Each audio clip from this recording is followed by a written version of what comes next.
더불어민주당 문재인 후보가 이승만 박정희 전 대통령 묘역을 참배하면서 통합 행보에 나섰습니다. 오늘 국민의당 대선 후보 선출이 유력한 안철수 전 대표와 중도층 표심잡기 경쟁이 뜨거워질 전망입니다. 오늘의 뉴스톱10 1위로 선정했습니다. 패배를 인정합니다. 하지만 저의 실패이지 새정치를 바라는 모든 분들의 실패가 아닙니다.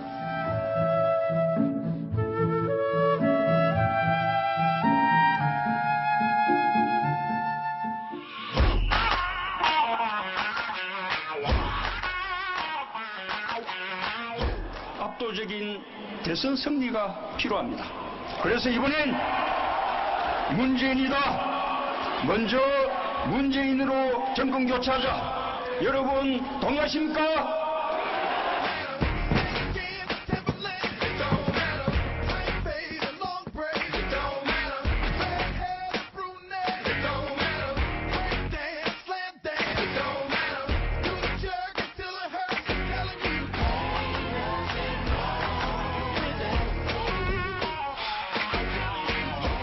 저는 지금 이 순간부터 더불어민주당 제19대 대한민국 대통령 후보입니다.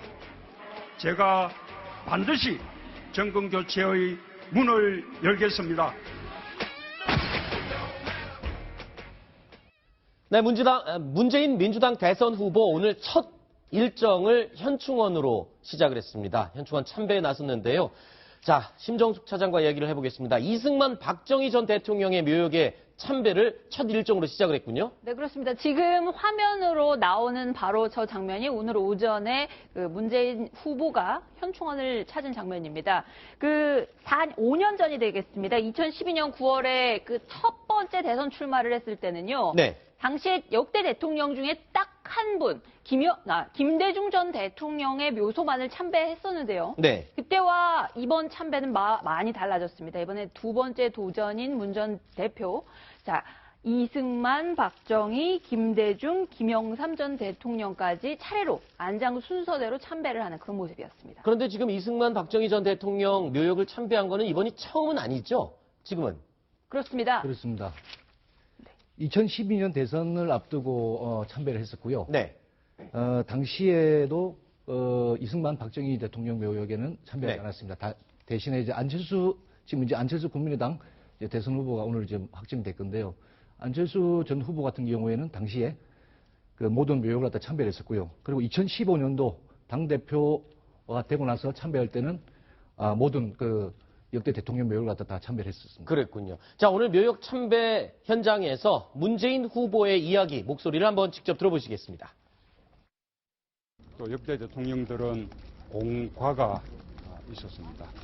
그러나 우리가 안아야 할 우리의 역사이고 공과도 우리가 뛰어넘어야 할 우리의 과제입니다. 정의로운 국민 통합 이루어야겠다는 그런 다짐을 했습니다. 문재인 후보라고 하면은 김대중 정부 그리고 노무현 정부의 과업을 계속 잇는다 이런 의미를 굉장히 강조해 왔었는데 그런데 오늘 묘역 참배 순서를 보면 김대중 전 대통령이 아닌 이승만 전 대통령을 먼저 참배를 했거든요. 여기에 또 어떤 의미가 담겨 있는 건가요? 말씀드린 대로 그러니까 돌아가신 다음에 현충원에 안장된 순서대로 네. 그야말로 다른 오해가 없도록 그렇게 한 것 같은데요. 네. 문재인 전 대표 오늘 현충원 방문한 자리에서 방명록에 모두의 대통령이 되겠다, 통합 메시지를 유독 강조하는 모습이었습니다. 네. 문 전 대표가 지금까지 경선 과정에서 가장 핵심적으로 내세웠던 게 바로 적폐청산이거든요. 네. 그래서 오늘 문 전 대표의 저 행보에 대해서 본인이 적폐라고 지적했던 세력들을 인정하는 것 아니냐.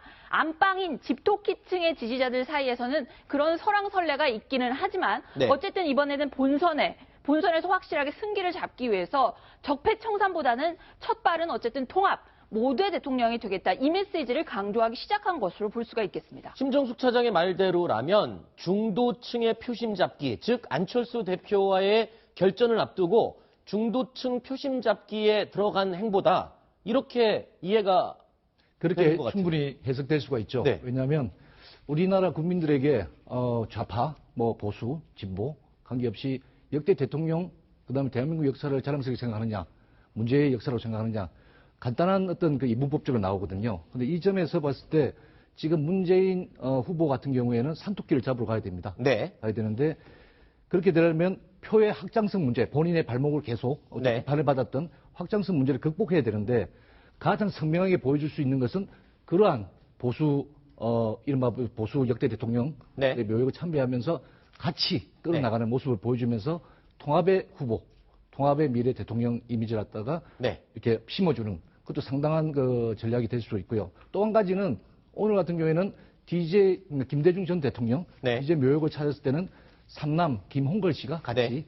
분양을 했는데 이런 모습을 보여줌으로 해서 또한 본인의 어떤 집토끼의 어떤 그 진보적인 어떤 그 청에 대한 미리 강력한 인식을 주면서 네. 한토끼를 잡는 어떤 그러한 어떤 전략이라고 볼 수 있습니다. 그렇군요.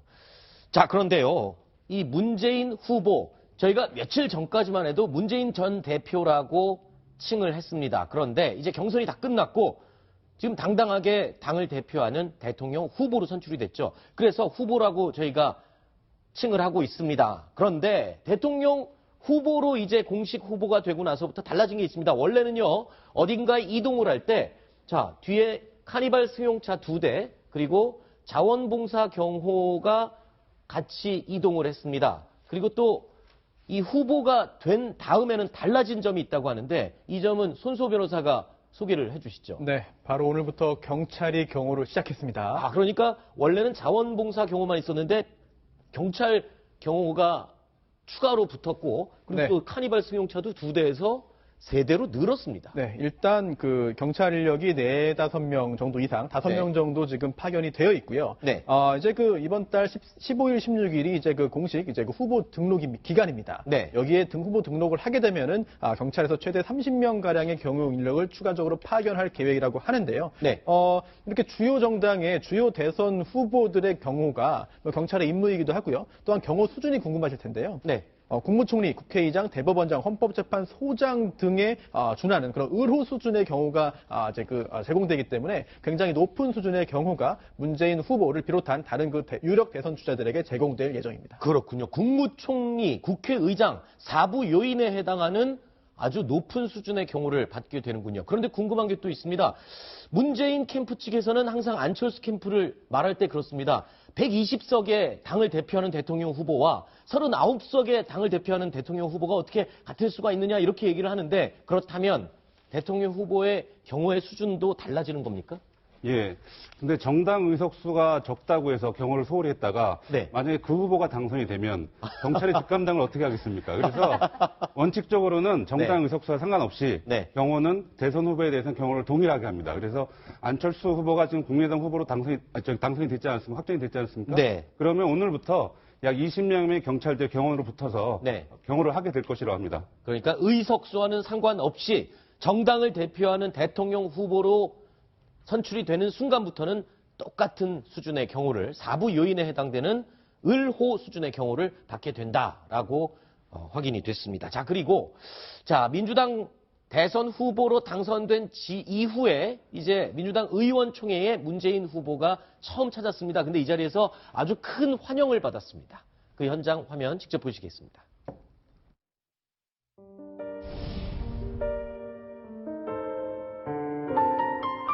이번 재보궐선거의 참패를 책임지는 자세를 보여야 한다. 당대표직을 사퇴하고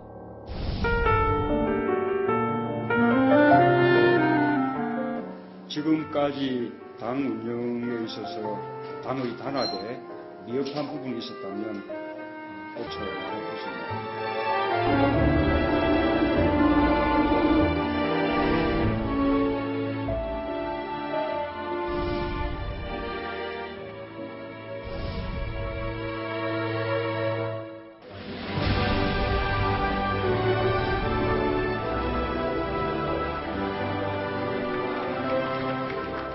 문재인 후보가 더불어민주당의 대선 후보로 선출되었습니다. 축하의 박수 한번 보내주십시오. 저는 원진들께 큰 바닥에 엎드려서 큰 절이라도 드리고 싶은 심정입니다. 압도적인 대선 승리, 압도적인 정권 교체, 이것이 정권 교체 이후에 적폐를 제대로 청산하고 대개혁을 해낼 수 있는 그런 힘이 될 것이라고 생각합니다. 반드시 이뤄내겠습니다. 심정수 차장, 지금 네. 영상으로 금이 환영하는 문재인 후보의 모습을 봤는데, 근데 이 의원총회에 박영선 의원이 참석을 하지 않았다는 이야기를 들었어요. 네. 자, 박영선 의원은 안희정 지사를 적극 지지했었는데 경선에 패배한 데 대한 앙금입니까? 그리고 또 유난히 문재인 캠프의 문자 폭탄에 대해서 아주 강하게 반발을 하고 비난을 했던 사람이 박영선 의원이었죠. 그 이유가 없었던 거는 아닙니다. 박영선 의원이 사실은 친문 진영의 이른바 굉장한 어떤 그 팬덤이라고 해야 될까요? 네. 그거에 어떻게 보면은 대표적인 그 피해와 가해 프레임으로 설명을 한다면 피해자 중에 한 명입니다. 네. 원내대표 시절 사퇴를 했던 본인 입장에서는 굉장히 쓰라린 그런 경험이 있고 친문 진영에서는 뭐 이유가 있었던 흔들기였는지 모르겠는데요. 그런 경험이 있는데다가 이번에 안희정 지사가 또 문재인 후보와 굉장히 경합을 했지 않습니까? 끝까지 열심히 싸우지 않았습니까? 이런 네. 상황에서 뭐 말씀하신 것처럼 18원이라든지 뭐 인체를 어떻게 훼손하겠다. 굉장히 어떻게 보면은 스스로 그 당하는 사람 입장에서는 엄청나게 위협적이라고 합니다. 그런 것들을 뭐 천만 본인 입장에서는 독약이 될 수도 있다. 굉장히 쓰라린 경험이 될 수도 있기 네. 때문에 그런 앙금이 뭐 인간적으로는 당연히 남아있을 거라고 생각을 합니다. 네. 하지만 뭐 안희정 지사가 경선 결과에 승복을 하고 또 문재인 후보의 당선에 적극 돕겠다라고 선언을 했기 때문에 또 안희정 지사를 지지했던 박영선 의원도 곧 또 모습을 드러내지 않을까 이렇게 생각을 해봤습니다. 그런데 국회를 떠났다가 금이 환영한 문재인 후보의 모습을 영상으로 저희가 꾸며봤다면 인생사를 지금까지 살아온 인생사를 저희가 그래프로 간단하게 한번 그려봤는데요. 심 차장이 좀 간략하게 설명을 해주시죠. 네, 저 문재인 전 대표, 문재인 후보 부친이 그 함경북도 함흥에서 농업개장을 하다가 네. 6.25 전쟁이 터지고 난 다음에 피난을 했죠. 그래서 네. 경남 거제도에서 문재인 전 대표는 출생을 했습니다. 거기 네. 피난민 수용소에서 정말 전쟁의 참화를 온몸으로 깨달으면서 태어난 그런 출신이고요. 근데 그다음에 고등학교 때 수석 입학을 공부는 했는데 굉장히 잘했습니다. 집안이 굉장히 가난해서 부모님이 어렵게 키우긴 했는데 정학을 4번 정도 경남고등학교 수석으로 들어갈 정도면 공부를 엄청 잘한 거거든요. 그래요? 그런데 그 술이나 담배 이런 것들을 하신다든지 아, 어렸을 진짜로요? 때부터 그 약간 한다든지 네. 약간 뭐 어떻게 보면은 왜 저런 공부 잘하는 학생이 못하는 학생하고 어울릴까? 어른들이 보기에는 그렇게 불리만한 행동을 해서 학교에서 정화를 4번 당했고요. 아 그렇습니까? 그런 그리고요. 상황에서 절묘히 문제아라는 얘기도 있었고, 근데 경희대 법대 장학금을 받으면서 입학을 합니다. 고등학교 때 저렇게 놀고 대학을 저렇게 가기는 사실 굉장히 어려운데 네. 대천에서 용난 케이스라고 볼 수 있겠습니다.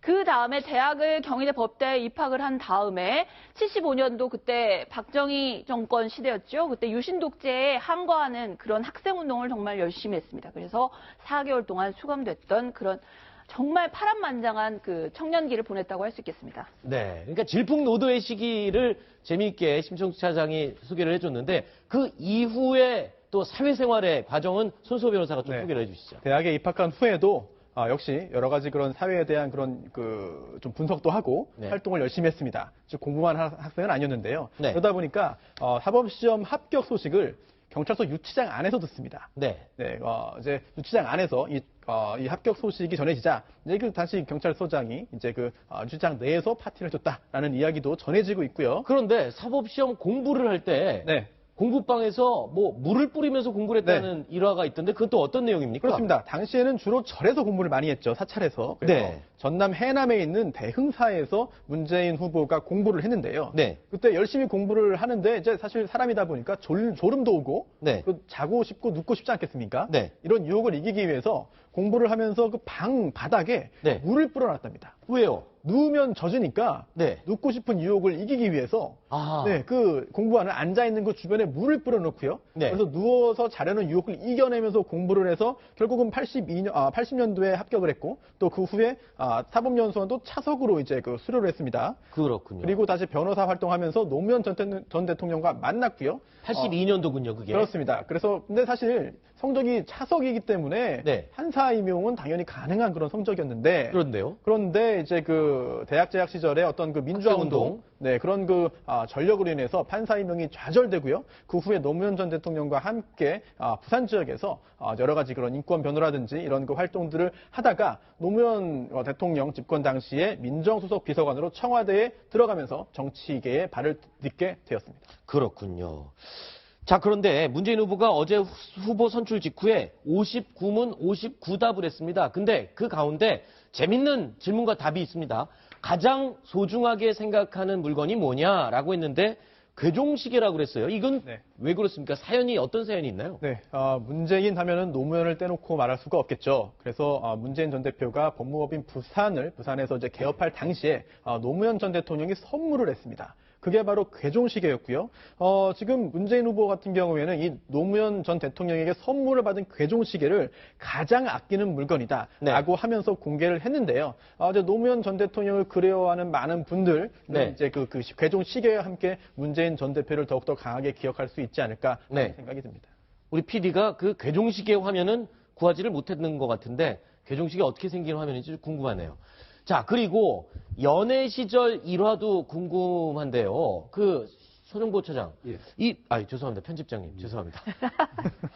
그 문재인 후보가 아내와 결혼할 때 프로포즈 얘기가 굉장히 또 유명한 사례로 답이 나왔다고요? 예, 그렇습니다. 문재인 후보가 기본적으로 앞에 나서는 적극적인 스타일은 아니지 않습니까? 그래서 프로포즈도 원래 사귀고 있었는데 부인 입장에서 프로포즈 안 하니까 네, 친구들이 있는데 아내가 와서 제인이 너 나랑 결혼할 거야? 네, 말 거야? 빨리 말해라고 해서 깜짝 놀라 알았어라고 했다라고 이렇게 문 후보가 그 당시로 회고를 했는데요. 네. 여기서 또 이 포인트가 알았어라는 겁니다. 내가 하겠다 말겠다도 아니고 알았어가 도대체 뭘 알았다는 겁니다. 도대체. 이런 정도로 어떤 적극적인 부인과 약간 네. 소극적인 남편의 모습을 보였다고 합니다. 예. 네. 그또 매너 있고 좀 이렇게 점잖은 이미지여서 그러지 않았을까요? 알았어. 라고 이렇게 좀 달래주는 그런 의미가 아니었을까? 그런 생각을 해봤고요.